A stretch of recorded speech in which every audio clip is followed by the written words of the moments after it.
Hey guys, Pantong here, and I am so excited to show you some of the gameplay I got at Epic Games during the community event at the end of January. This is some awesome gameplay of a noob who's never played Gideon before. So if you like to see raw, new footage of a game that you haven't had a chance to play yet, or are you just want to make fun of a person playing Gideon, this is going to be the footage for you. For some of y'all who don't know who Gideon is, he's one of the caster heroes in Paragon. He has very low health pool, but brings a lot of damage and AoE to the team. Starting with his abilities, his passive is Infinity. Gideon gains a bonus energy penetration. Penetration is like armor penetration you see in WoW or what they had in League of Legends. Portal Blast is his low medium range attack. It's just his auto attack. Burden. Gideon fires a projectile that links him to an enemy hero. As long as the two are linked, the enemy is slowed and takes damage over time. Cosmic Rift is Q. Gideon opens a rift in the sky, opening meteors at a target location. Torn Space. Gideon opens a portal at a targeted area, allowing him to teleport quickly somewhere else. Friendly heroes can follow him through the portal for a short period of time. Black Hole. Gideon opens his rift device, summoning a black hole overhead. Enemies within the area are pulled towards Gideon and take damage over time. So, if you've been paying more attention to the gameplay, right now, we're going for one of those early low-level plays of just ganking an enemy or baiting him into an early camp. So we all go up to this pool, and we see sparrows just derping around over there.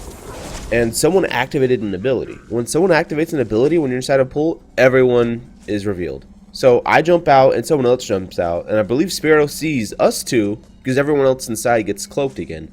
So Sparrow comes to harass us, not knowing there's 3 other people in the pool. I love this. I call it the Mooney Special. Mooney's a noob. So in this game, there's actually 2 different types of movement. There's travel speed and normal speed. Travel speed is what I'm in currently. The zoomed in over the shoulder, everything's a little motion blurred. You move a little bit faster than everything else around you. It's just to get around the map. The map is huge, so you really need it to get around the map. The only downside is you can't initiate with it. Because if you do, you'll get rooted in place for like 3 seconds, and you can't even use any of your movement abilities. Right now, I'm trying to last hit. I'm doing an awful job at it too. But last hitting is very important in this game because you get more amber back and you get it straight to you, so you don't have to risk getting poked down picking up amber. Amber are the little orbs we just saw on the ground. They're basically money, the card experience. You use them, you pick them up, you go back to the card shop and you buy your card or upgrade them or buy your health potion, your whatever. Amber is really important in this game. It allows you to get a competitive advantage over players who have bad builds. If you have a good build, you can come back with a good build from a game that looked like you were going to lose at the beginning. It's really important. The second most important thing in this game is how you get it. Last hitting, towers, harvesters. Harvesters are one of the most important things in the game. They're important because they generate amber passively, and they can grant it to your entire team if you have a player standing on the portal to collect it. So in order to capture a harvester, you just go up to it and stand on it. After a few seconds, it'll fill up, and then you'll notice that it's going to start collecting amber.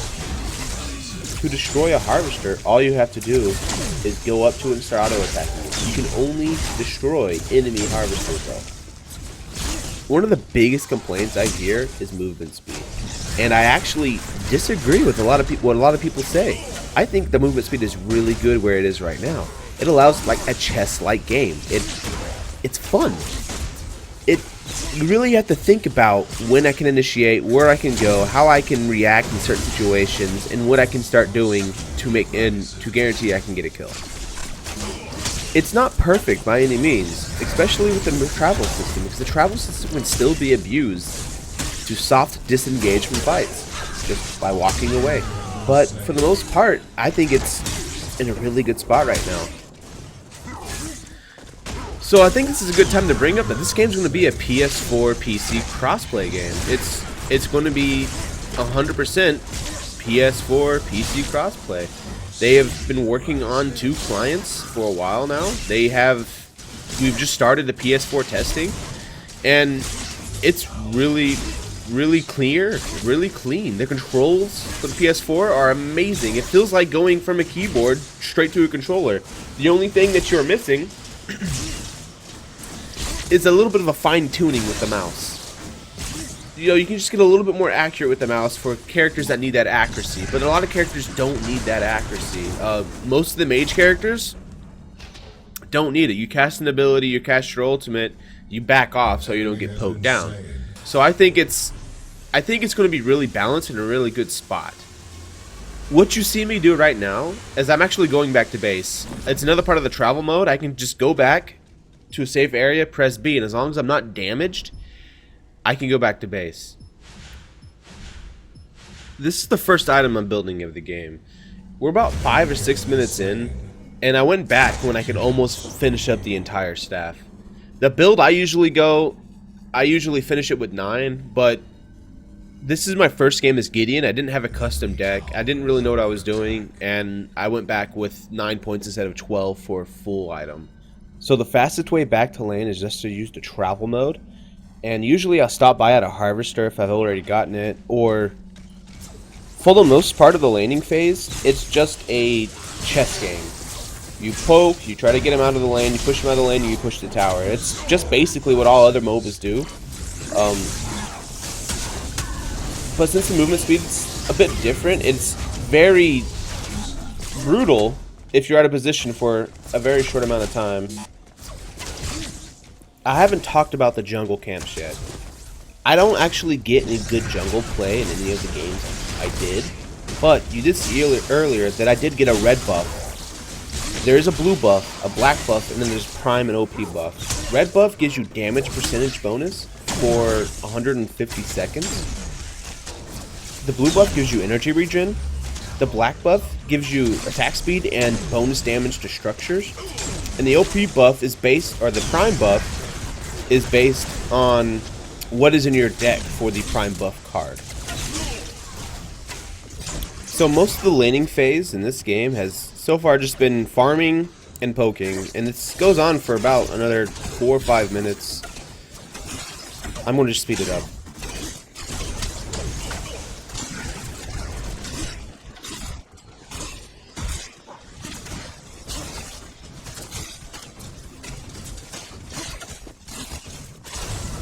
Your skill rises.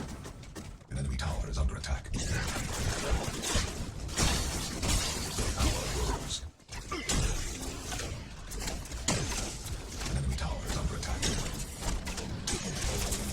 Something I wanted to mention is, if you look at the minimap, you actually do not see the jungle paths at all. All you see are the harvesters, and if you've gotten a buff recently, it'll tell you the timer left till that camp respawns. But other than that, that's all you see in the jungle. So the jungle is actually really confusing. There's a lot of paths. There's a lot of elevation. There's plenty of stealth pools. And it's just great prime ganking territory. Here, me and Steel decide to go back through the jungle to get a few buffs. And we come across a stealth ward. Or a ward. Just general ward, I guess. There's no stealth ward yet. But all it does, the wards will show you where you are on the minimap to everyone on the other team. There's actually a little cloud of your team's color for your minimaps on the, or for your wards on the minimap. And then for enemy team's wards, you'll see their color cloud. It's kind of hard to see, but it's there. Here is the red buff.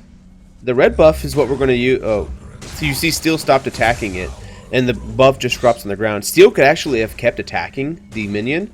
It doesn't count last hit. You actually just have to pick it up off the ground. And this doubles my damage for 150, not doubles, it gives me 25% extra damage for 150 seconds. And there's a lot of experience to be had in the jungle. Towers are worth crap tons of amber. So I take this opportunity to try to push this tower in and get the amber, since there's no one else in my lane, or do I see that's coming? It looks like all the other team minions are in the middle lane and the right lane. So I try to take this tower as quick as I can, being careful to make sure the minions are there to take all the tower hits.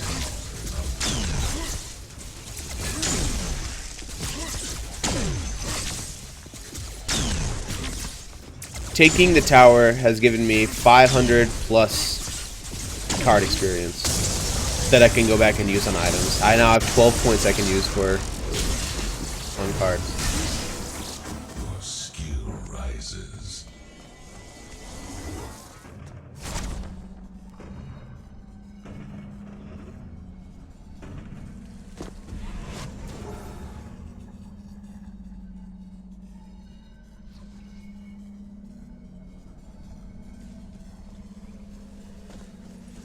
As I said before, I'm not the best Gideon, but I am annoyed that with the teleport I could not go up these side paths in the jungle. It would have gotten me to such a great position for my ultimate, and now I don't have a teleport and I have to still have to walk around.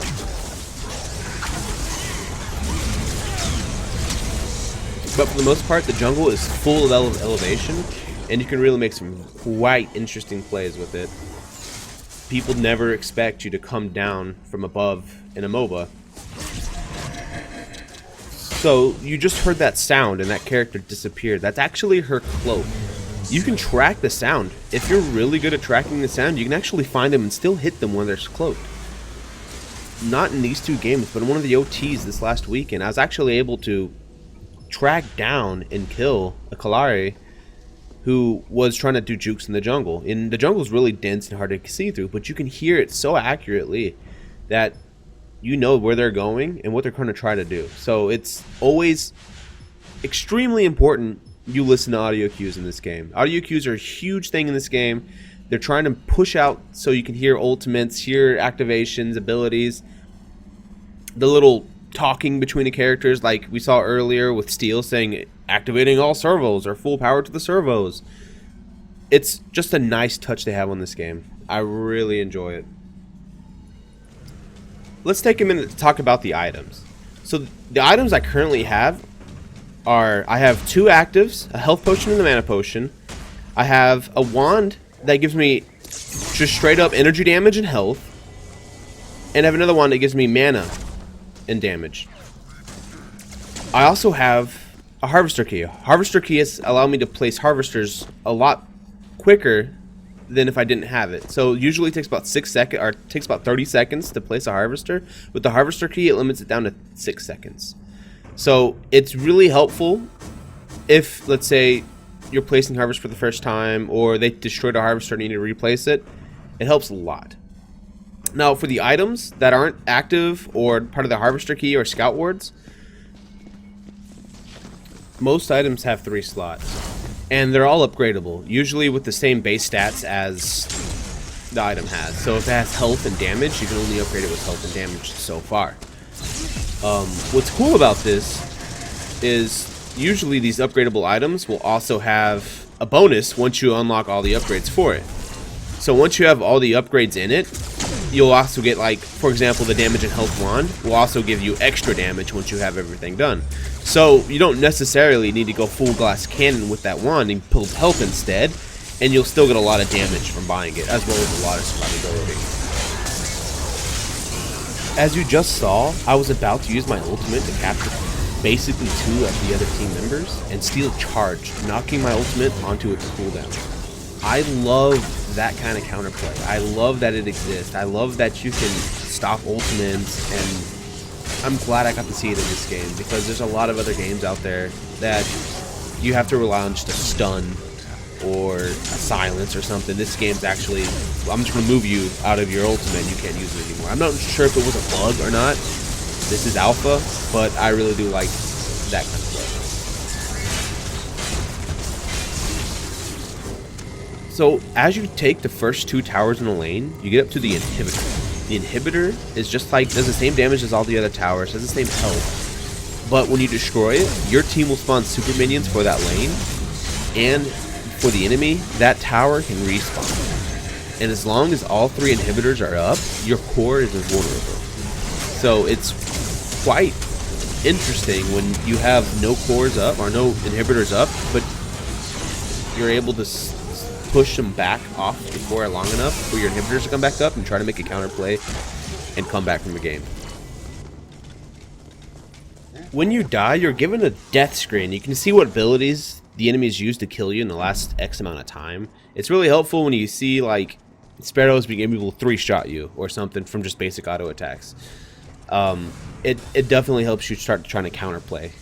It's really nice. When you're dead, you can also buy from the card shop, and you can trash and throw away items as needed, or edit your items as needed. The only thing is, when you destroy an item that has upgrades in it, you lose all those cards.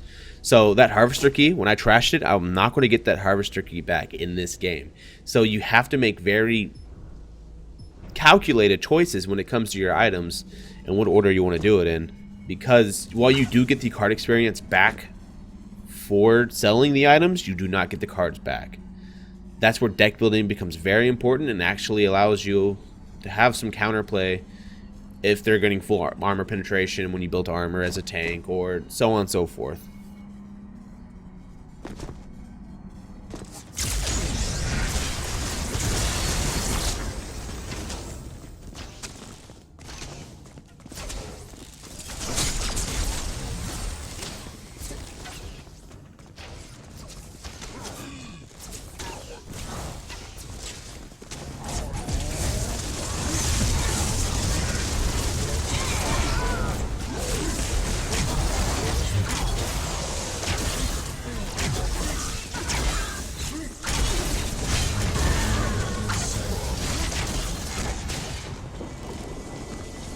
Allied tower destroyed.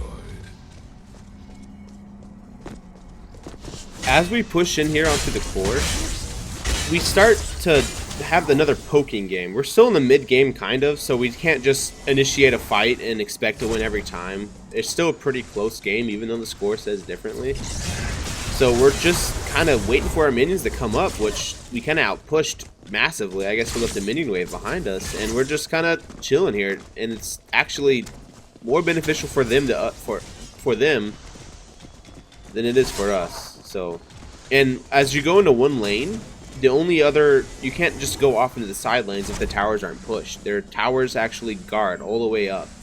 So unless you have a way to jump past or get over the wall that separates the lanes, you're pretty much stuck and confined in the one lane, where the other guys, they can go up the walls and they can get a lot more angles on you than what you can get on them, especially in their base. They have definite height elevation advantage.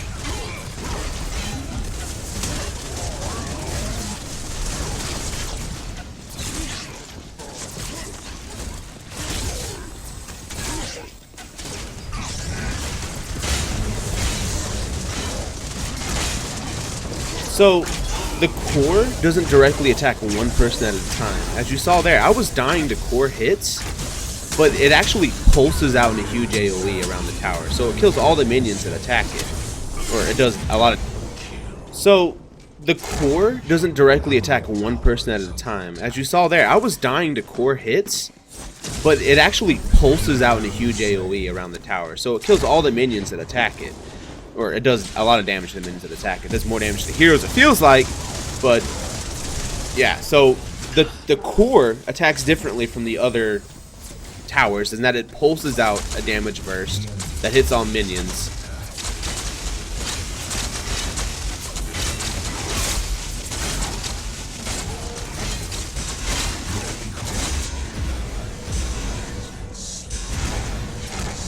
For the rest of the video, I'll just let you guys see the gameplay and what's going on. It's not too exciting.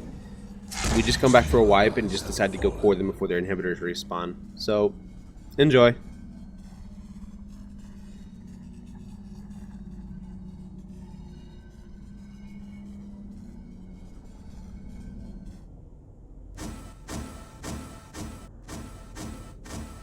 An enemy tower is under attack. Tower grows.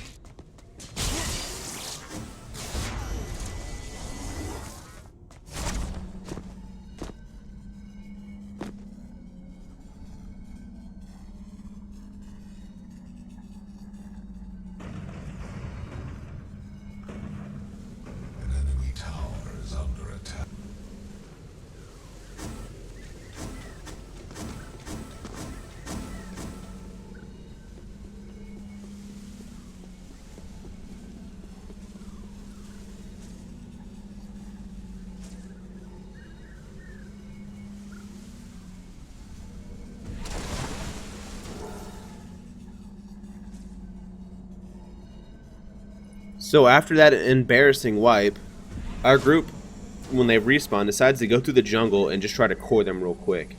While in the jungle, I hit a trap from Murdoch, I believe.